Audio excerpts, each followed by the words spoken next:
Hello, my name is Dr. Ilia Stambler.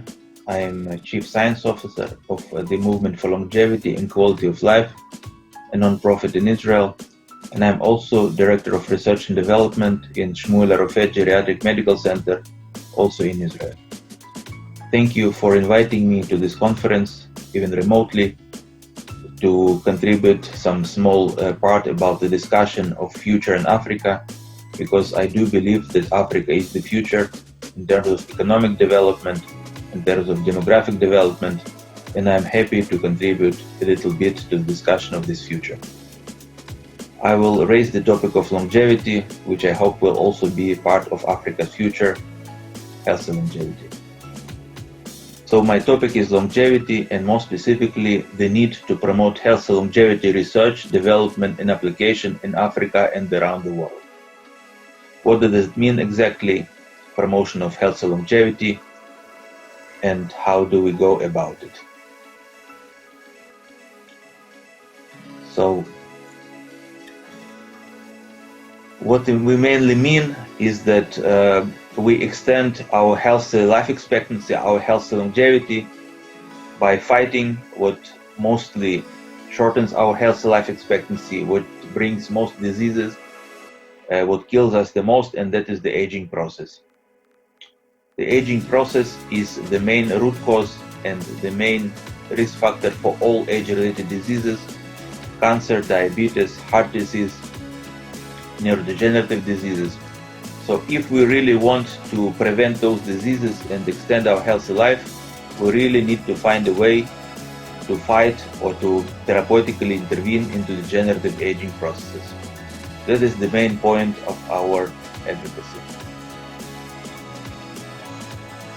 Is it possible? Is it possible to intervene into aging to extend healthy life? Yes. There are many proofs of principle, many proofs of concept that show that by intervention or targeting specific aging processes, we can indeed extend healthy life, prevent age-related diseases. These are some of the main processes according to the National Institute of Health of the United States, the Geroscience interest group, and some of the interventions that can be used to prevent those processes. Many of these interventions work in animal models, but some of them are already finding their way into human trials, into human applications. So we can see that by targeting metabolism, inflammation, epigenetics, adaptation to stress, proteostasis, macromolecular damage, regeneration by stem cells mainly, we can indeed intervene into aging and this way extend our healthy life. So it is our goal to support this research, to help this research move from the basic stage to a clinical stage and eventually to become therapies that we all can use. That is our goal. Of course, if we succeed, the benefits will be enormous, not just for the individuals, but for the entire societies. It was estimated that prevention of individual age-related diseases can save thousands of dollars for the healthcare system, simply because the healthcare system will be less burdened by the age-related illnesses, by the expenditure for age-related illnesses, and also because the older people will be able to work longer with greater productivity. And very simply, this way we will also save on human suffering and obtain dividends in human quality of life. And that's even more important than all the money savings in the world. Though most of these calculations were made for the developed countries, this is of course also true for the developing countries as well as for Africa. Who should be interested in this topic? Who should support it? Who should support research of longevity, of aging? Basically everybody around the world, the general public, the pharmaceutical and medical technology industry, health insurance, life insurance, regulators and policymakers, scientists and students, everybody should be interested in extending their own health longevity in fighting their age-related diseases. Still, this topic has been mainly raised in the developed countries, in Western countries, some of the Asian countries like Japan, Singapore, and some people even claim that this topic is less relevant and less important for the developing countries, for Africa especially, because they claim in those countries the life expectancy is low. So why don't we focus on fighting the disease of younger ages, the child mortality, the more urgent problems, as they say. And I argue that also for Africa, the problem of extending health longevity is very urgent and very vital and should be addressed. Yes, indeed, in many African countries, especially in sub-Saharan Africa, the life expectancy is just over 50 years. For example, in Nigeria, in Rwanda, it is more, like 67 years. Of course, much less than most of the developed countries, where the life expectancy is 80 and healthy life expectancy is about 70.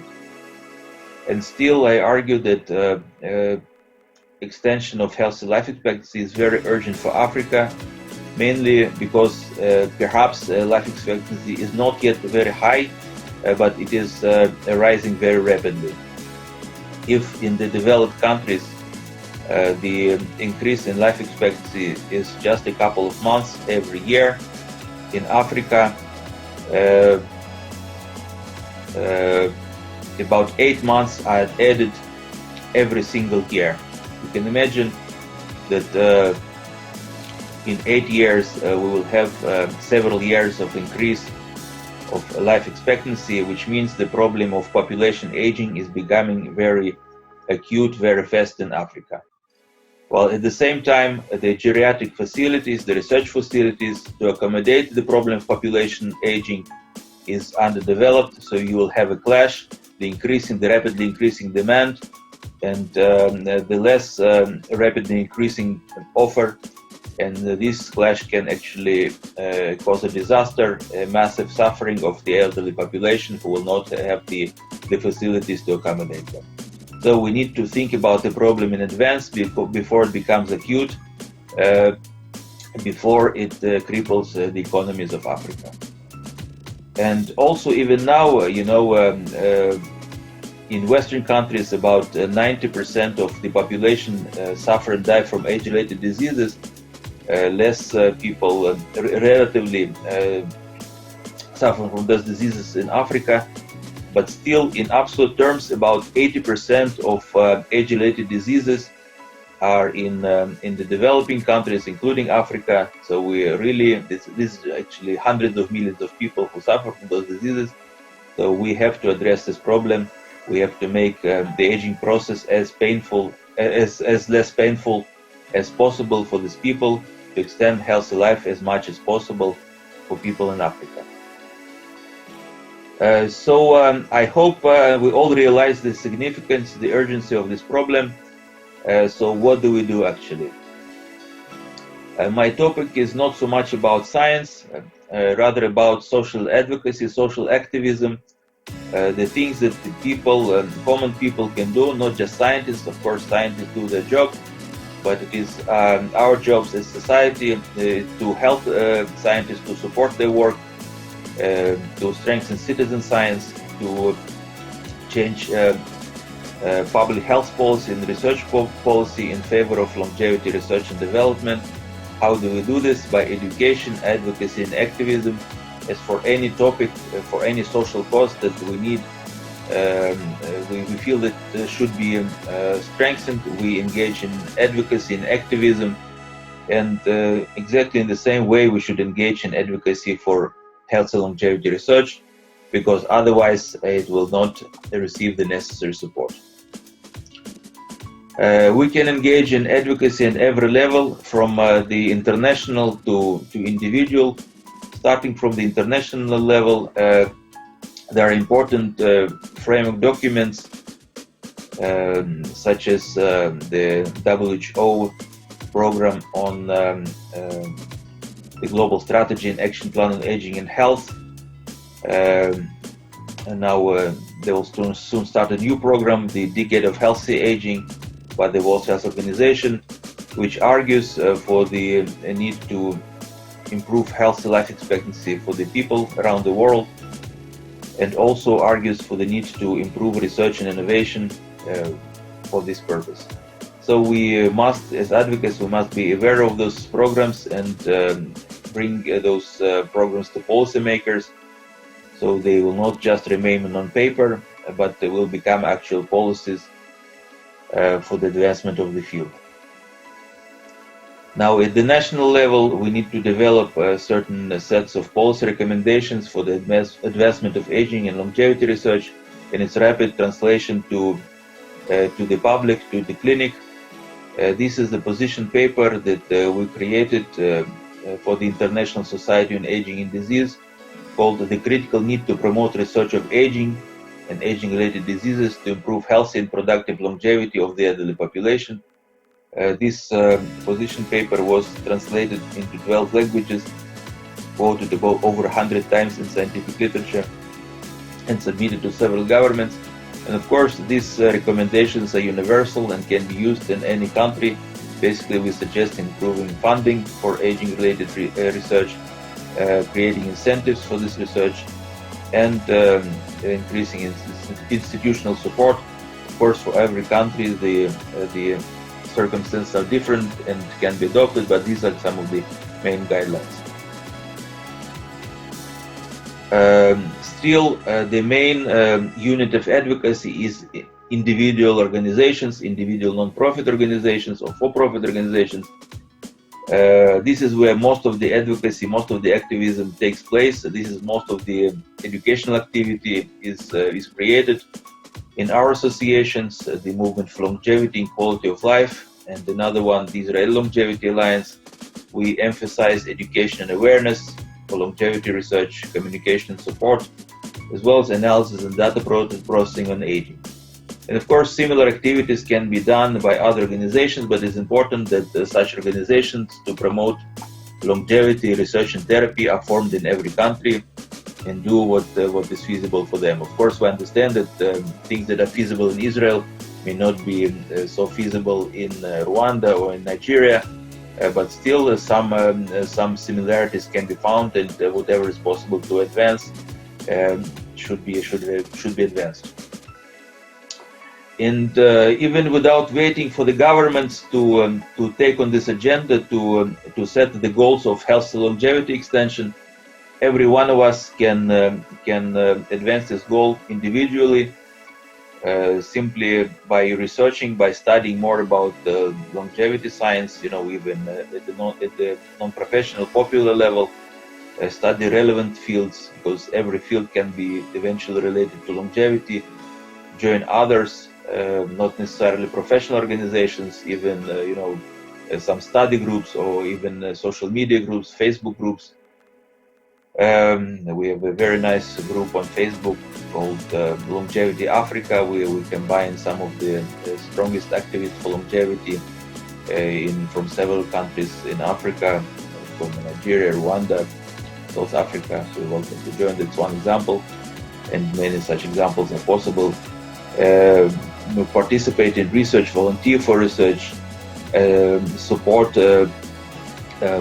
policy changes for health longevity when such policy changes are presented, or develop such policies, using some of the templates that I showed earlier. And most importantly, just please be healthy and live as long as possible to increase your chances to benefit from the technologies, from the longevity technologies when they arrive. Help make those therapies more affordable. And that means basically the general lifestyle recommendations that everybody knows, like balanced nutrition, exercise, sufficient rest, positive attitudes. Of course, we understand that even such basic requirements may be a problem for some of the areas, but they are very low cost, very cost effective, so they can be promoted everywhere just with sufficient education and advocacy and activity. So we understand the importance of promoting longevity research. We understand the importance of advocacy for longevity research. What are the results? what are the results? Are people actually living longer and healthier because of those efforts?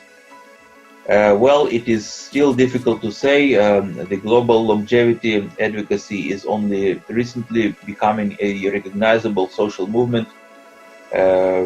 And in some areas, in some countries, such as Africa, it is not even recognized as a movement. It is just some very unfamiliar concept, but still there are already some achievements.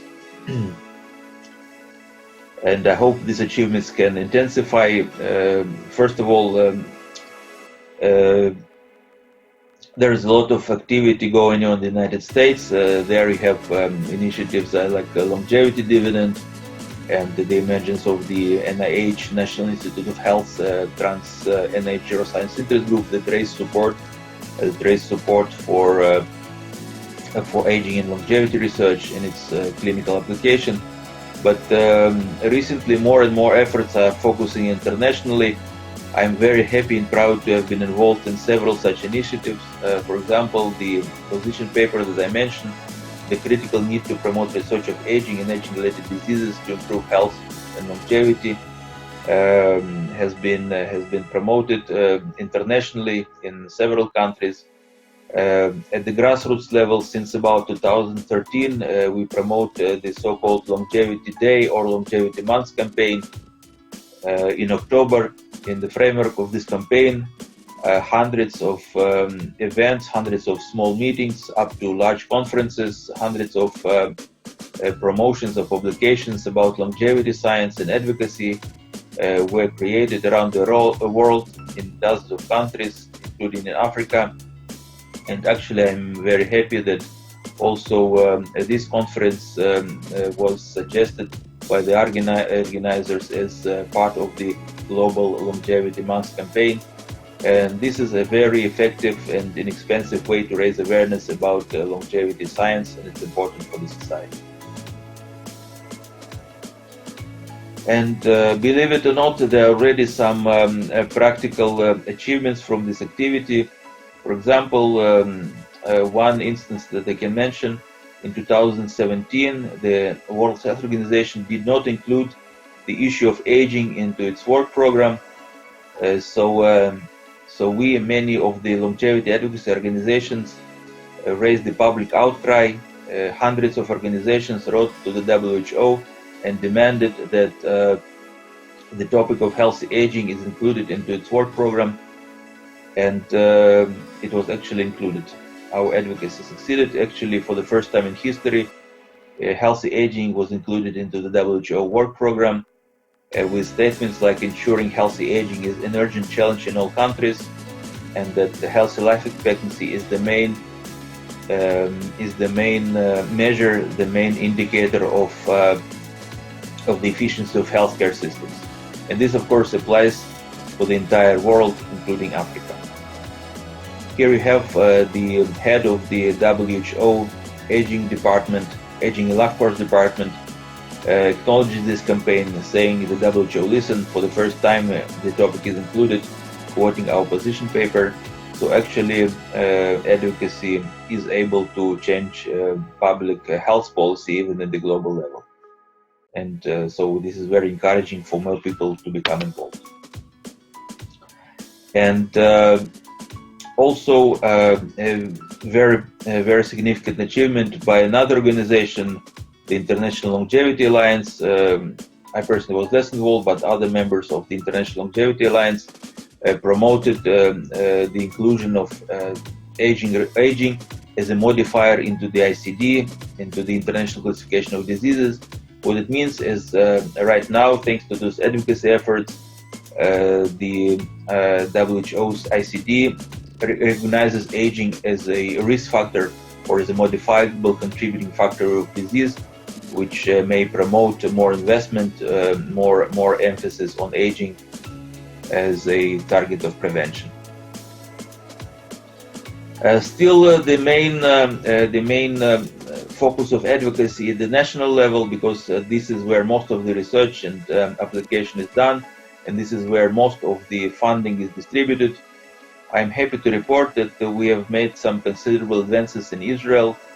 we were able to include the topic of enhancing the research, development, and education for the promotion of health, longevity, and prevention of aging-related diseases into the Israel National Masterplan on Aging.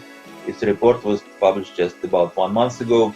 This is still considered a strategic topic for future discussion, not yet a full-scale program for, but still this is encouraging. And so I also encourage people to advocate that similar plans are made for their own countries to make research a real integral part of their policy or their policy plans. And there are also some practical achievements, with such policies, with such recognition. It is easier to bring actual funding, both within the country. There were issued several calls for research proposals, specifically on aging, such as a call for proposal by the Ministry of Health on healthy aging, focusing on genetics and epigenetics. There were formed several binational programs, for example, between the UK and Israel, such as the Britain-Israel Research and Academic Exchange on Aging, that encourages cooperation between Israeli and British researchers of aging and creation of new therapies. And of course, such framework can be used between any country and any other country, perhaps between Israel and some of the countries of Africa, or between Nigeria and Rwanda, or any other country in Africa, or even as international Pan-African effort. Of course, all kinds of international cooperations are possible, and this can be a very useful, very practical way to advance the research and application of longevity science, not just for any particular country, but globally. Another example, soon there will hopefully be issued another calls for research proposals as part of Israeli-American cooperation on aging that's still in the build. So I hope that thanks to all those efforts, longevity research will really become a global priority, not just in the developing countries, but also in the developed countries in Africa. And very hopefully, thanks to all those efforts, we will all see the results of our labors. We'll all see therapies. We'll all see health technologies being developed as fast as possible and distributed to all of us as fast as possible. I hope this conference will make an additional contribution to this development. Once again, I thank you, and I hope we discuss more in the future.